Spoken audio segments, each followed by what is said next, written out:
अस्सलाम वालेकुम। आज जिस पर्सनैलिटी डिसऑर्डर की हम बात करेंगे उसका नाम है डिपेंडिंग पर्सनैलिटी डिसऑर्डर। अब ये लोग कितने डिपेंडिंग होते हैं, मिसाल के तौर पर इन लोगों में कॉन्फिडेंस लेवल बहुत लो होता है। ये हमेशा ये सोच रहा आ रही होती है इनके अंदर कि हमारी कोई दूसरी मदद करे, हम अकेले कुछ नहीं कर पा रहे होते। इसी वजह से ये बहुत ज़्यादा परेशान भी रहते हैं और एंग्जाइटी का शिकार भी रहते हैं और खौफ में मुबतला भी रहते हैं।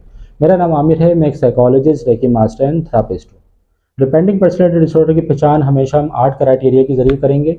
और ये किसी को कैसे पता चलता है कि वाकई इसके अंदर प्रॉब्लम है, तो ये 5 इसके ऐसे क्राइटेरिया हैं जिसकी वजह से हम मर्ज कर देते हैं वाकई इसको डिपेंडिंग का मसला है, और ये यंग एज में ही ज़्यादा नज़र आने लगती है।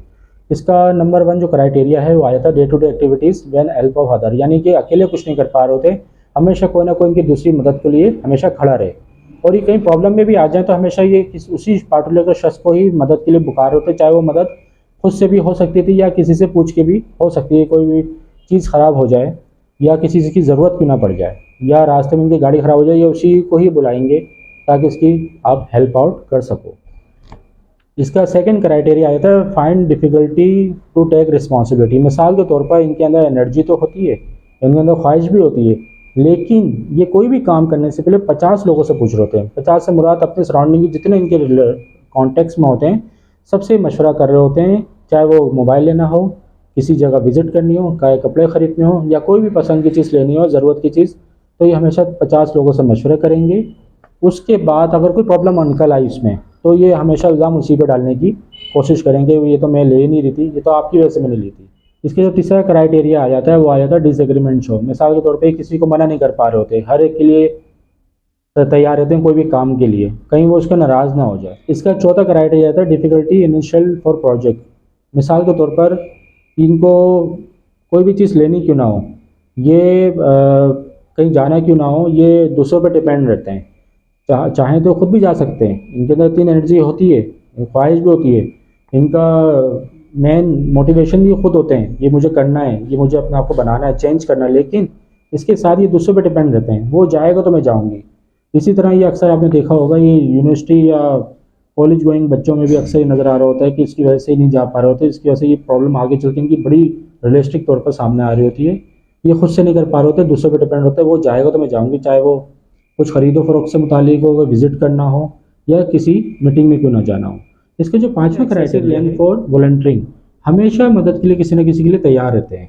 बस इनके अंदर ये खौफ आ रहा होता है कि अकेले ना रह जाऊँ और मुझ पे कल को ये मेरी मदद ना कर पाएँ, तो हमेशा हर एक के लिए वॉलंटियर के तौर पे तैयार रहते हैं और इनके अंदर इस तरह के ख़यालात चलते रहते हैं। छठा पॉइंट आ जाता है फील हेल्पलेस व्हेन अलोन। मिसाल के तौर पर ये अकेले नहीं रह पाते, अकेले रहते हो तो इनको खौफ सा मतले आ रहे होते हैं और डर खौफ सा शिकार इनके अंदर रहता है।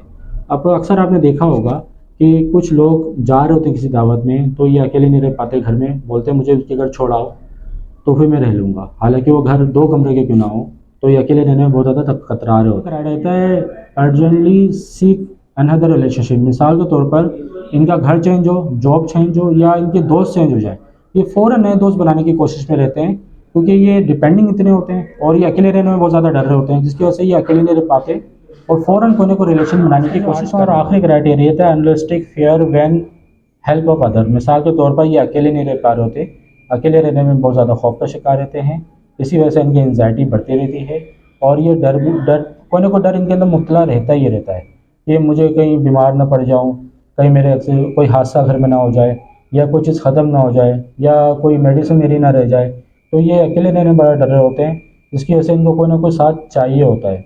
ये जो मैंने 8 क्राइटेरिया डिस्कस किए हैं, अगर ये इसमें से 5 मिस करें तो हम किसी को कह सकते हैं वाक़ई इसके अंदर डिपेंडिंग का मसला है। अब इसकी कॉजेज़ को अगर हम देखा जाए, कॉजेज़ में इसकी सबसे पहले जो आता है वो आ जाता है इसके फैमिली हिस्ट्री आ सकती है। कोई फैमिली में सेपरेशन जैसे इश्यूज़ होते हैं तो बच्चों में अक्सर इस तरह की चीज़ें आ जाती हैं, वो बड़े होके भी डिपेंडिंग जैसे मसले मसाइल में पड़ जाते हैं। या फिर कोई पेरेंटिंग हो सकती है या फिर बचपन में कोई ऐसी बीमारी हो सकती है जो डिपेंडिंग पर्सनैलिटी डिसऑर्डर में शिफ्ट हो सकती है। मिसाल के तौर पर कोई एनवायरमेंटल भी हो सकता है, कोई बच्चों में बहुत शदीद किस्म की एब्यूज़ भी हो सकती हैं जो ये डिपेंडेंस जैसे मसले में आ जाती है, जिसकी वजह से बच्चे अक्सर डर रहे होते हैं या वो टीनेजर भी डर रहे होते हैं जो बीमार हो जाते हैं, क्योंकि उनको हर वक्त कोई ना कोई सपोर्ट के लिए चाहिए होता है, उनको महसूस नहीं हो रहा होता कि हमारे साथ हो क्या रहा है। अच्छा, इसकी थेरेपी कैसे की जाए, इनका इलाज कैसे मुमकिन है? इलाज के लिए देखें, इसके लिए काउंसलिंग और थेरेपी कराई जाती है और इसमें थोड़े लॉन्ग टर्म सेशन चलते हैं। इनके बिहेवियर को ख़त्म किया जाता है, इनके जो कॉग्निशन इनकी डिस्टर्ब हुई होती है उसको बैलेंस किया जाता है। इसके अलावा अगर इनके को ज़्यादा खौफ है जो कंट्रोल में नहीं आ रहा, तो साइकेट्रिक मेडिसिन भी इनमें बड़ी हेल्प कर रही होती है। इस हवाले से अगर आपकी सराउंडिंग में कोई हो तो आप मुझसे रब्ता कर सकते हैं। मेरा नंबर और लोकेशन स्क्रीन पे शो ही होगी।